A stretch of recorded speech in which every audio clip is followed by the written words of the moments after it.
po i-share at, bukas na po ang final ng pasasalamat ko po at, 'wag po kayong mag-absent dahil sayang din kung matawag yung pangalan niyo na wala kayo, pero kahit wala naman kayo meron pa rin kayong matatanggap, so hindi pa rin kayo dehado. Kaya yun lang po, ang akin lang po kasing pakiusap na sana po 'wag po kayong magdamdam.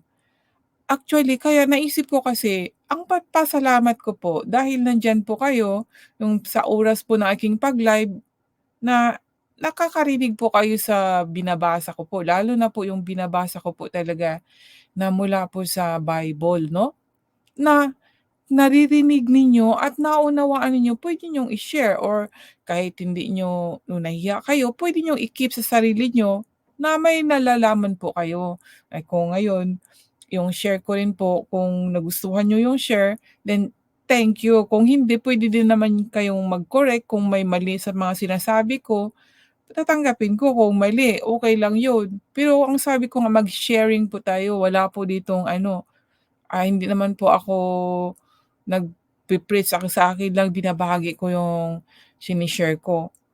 At yun nga yung iba na naano sila na nagtatampo.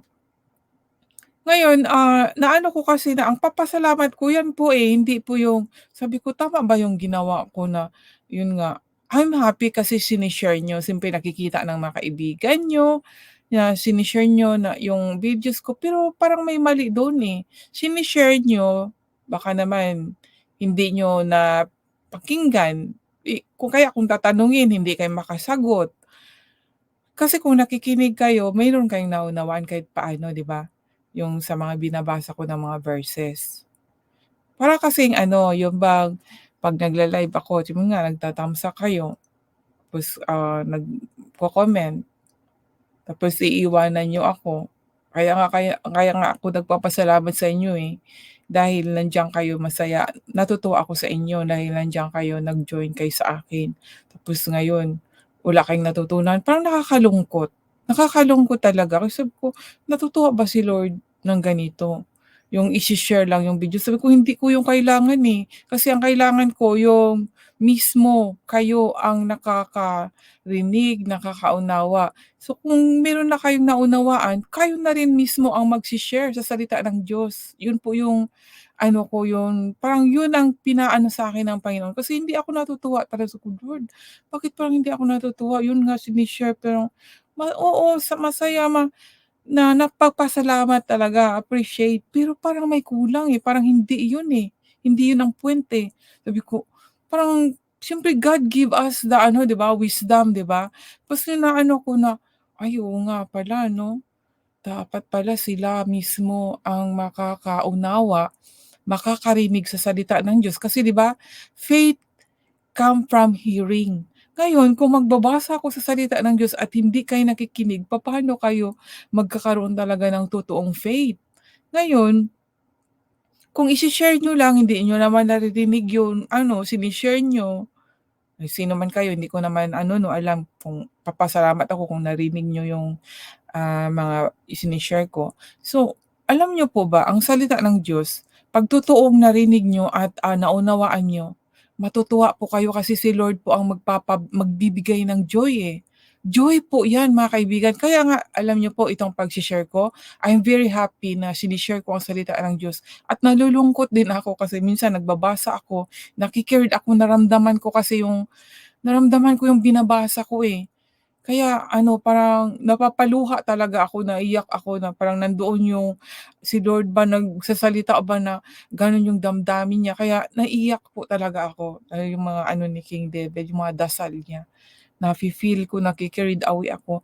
Kaya dun naano ko na, oo nga pala na dapat na kayo na nandito, kung nandito man kayo sa oras ng aking pag-live, nakikinig kayo, kayo kung ang nagkakaroon kayo ng unawa, kayo na po mismo ang magse-share nun, Hindi lang yung basta ise-share niyo yung ano, yung mga videos ko or ano, mga uploads ko, pero hindi niyo po alam kung ano yung laman.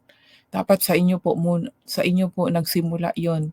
Kasi kagaya ko rin 'di ba nagbabasa ako at yung mga naunawaan ko yun po ang shine-share ko, dapat gano'n din po sa inyo. Then kayo na po ang magse-share kasi nga sabi nga dun sa Matthew chapter 28 verse 19-20 na, "Go into the world and share," 'di ba? Yun yung sinabi, teka basahin ko nga, Matthew chapter para po maano niyo po mga kaibigan, kung ano po ang sabi ng Diyos ng ating Panginoon na si Jesus Christ. Tayong lahat po yun. Papaano niyo po i-share kung hindi niyo po naunawaan, kung hindi naunawaan, hindi po niyo narinig, 'no? Hindi kayo makakaunawa kung hindi niyo po marinig, hindi naman kayo nagbabasa. So magbasa po kayo. Sabi po dito sa Matthew chapter 28 verse 19-20, "Go ye therefore and teach all nations, baptizing them in the name of the Father and of the Son and of the Holy Spirit."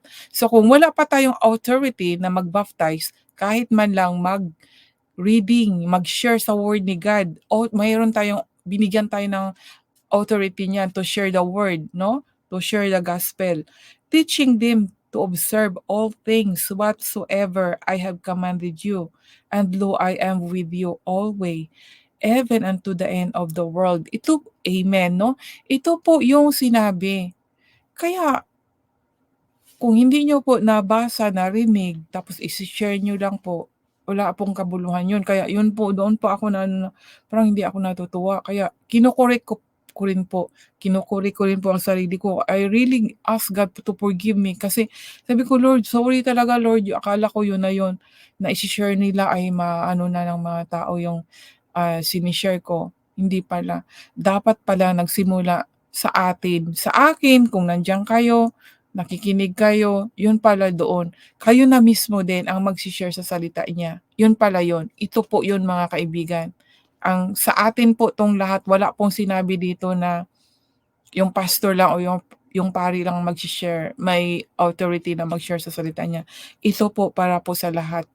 So, paano mag-begin kung hindi po kayo makikinig, hindi wala po kayong alam, hindi niyo po ma-share.